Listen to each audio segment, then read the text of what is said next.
అనగనగా ఒక పల్లెటూరు. అక్కడ రామయ్య అనే ముసలి రైతు ఉండేవాడు.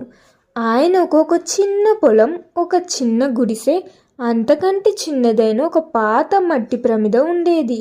ఊర్లో అందరూ అత్యాధునిక పద్ధతుల్లో వ్యవసాయం చేస్తుంటే రామయ్య మాత్రం నా దేవుడు చూసుకుంటాడు అని తన పని తాను చేసుకుపోయేవాడు. ఒకసారి ఊరిలో భయంకరమైన కరువు వచ్చింది. బావులు ఎండిపోయాయి. భూమి బీటలు వారింది. ఊర్లో అందరూ తమ ఊరిని వదిలి పట్టణాలకు వలస వెళ్ళిపోతున్నారు. వెళ్తూ వెళ్తూ రామయ్యను చూసి, ఏంటి రామయ్య, నీ దేవుడు నీకు నీళ్లు ఇస్తాడా? ఇంకా ఇక్కడే ఉండి ఏం చేస్తావు? ఇంకా ఇక్కడ ఎందుకు ఉన్నావు? చావడానికా అని ఎగతాళి చేశారు. రామయ్య చిరునవ్వుతో, దేవుడు నాకు సంపద ఇవ్వకపోవచ్చు, కానీ సంకల్పం ఇచ్చాడు. బావులు ఎండిపోయినా, ఆకాశం ఎండిపోయినా నా నమ్మకం మాత్రం చావదు అని చెప్పి అక్కడే ఉండిపోయాడు రామయ్య. రామయ్య దగ్గర విత్తనాలు లేవు, తాగడానికి నీళ్లు లేవు. కానీ ప్రతిరోజు సాయంత్రం ఆ పాత మట్టి ప్రమిదలో చుక్క నూనె పోసి దీపం వెలిగించి పొలం గట్టున పెట్టేవాడు.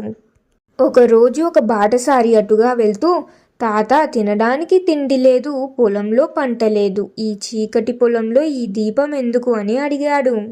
రామయ్య కళ్ళల్లో నీళ్లు తిరుగుతుండగా ఇలా అన్నాడు, నాయనా, ఈ దీపం పంట కోసం కాదు, ఆ దేవుడికి నా చిరునామా తెలపడానికి. అందరూ నిన్ను మర్చిపోయినా నీ మీద నమ్మకంతో ఒకడు ఇంకా మేల్కొనే ఉన్నాడు అని ఆయనకు గుర్తు చేయడానికి. ఈ ఊరిని మళ్ళీ ముందులాగా చేయడానికి.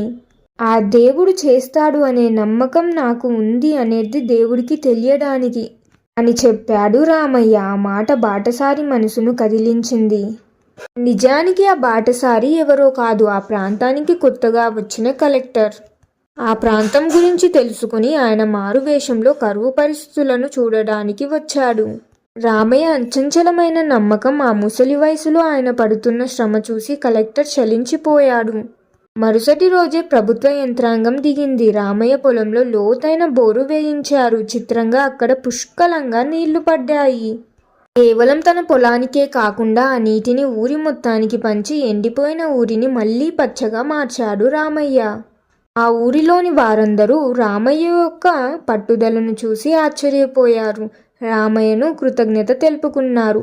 మళ్ళీ ఆ ఊరికి కొత్త వైభవం తెప్పించాడు రామయ్య.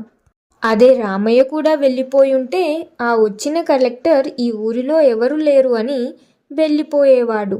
కానీ రామయ్య ఉండడం వల్ల రామయ్య మాటలను విన్న కలెక్టర్ బోరును వేయించాడు. అలా ఆ ఊరు మళ్ళీ కొత్తగా మారింది. దేవుడిపైన నమ్మకం పెడితే ఆ దేవుడు ఏదో ఒక విధంగా సహాయం చేస్తాడు అనడానికి ఈ కథ ఒక మంచి నిదర్శనం. మోరల్ ఆఫ్ ద స్టోరీ, మనం దేవుడిని నమ్మడం అంటే మన కష్టాలు తీరిపోతాయని కాదు, ఏ కష్టం వచ్చినా ఎదుర్కొనే శక్తి మనలో ఉందని నమ్మడమే నిజమైన భక్తి.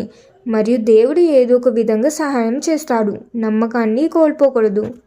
గెలుపు అనేది ముందు నమ్మకంలోనే ఉంటుంది. మరి మీరేమంటారు ఫ్రెండ్స్? ఈ కథ మీకు ఎలా అనిపించింది? నచ్చిందా? ఎలా ఉంది? మీ అభిప్రాయం ఏమిటో కామెంట్స్లో తెలియజేయండి. కథ నచ్చితే లైక్ చేయండి. మీ ఫ్యామిలీ అండ్ ఫ్రెండ్స్ తోటి కూడా షేర్ చేయండి. ఇంకెన్నో మంచి కథల కోసం ఇప్పుడు మన ఛానల్ని సబ్స్క్రైబ్ చేయండి. ఇంకొక మంచి కథతో మళ్ళీ కలుద్దాం. ధన్యవాదాలు.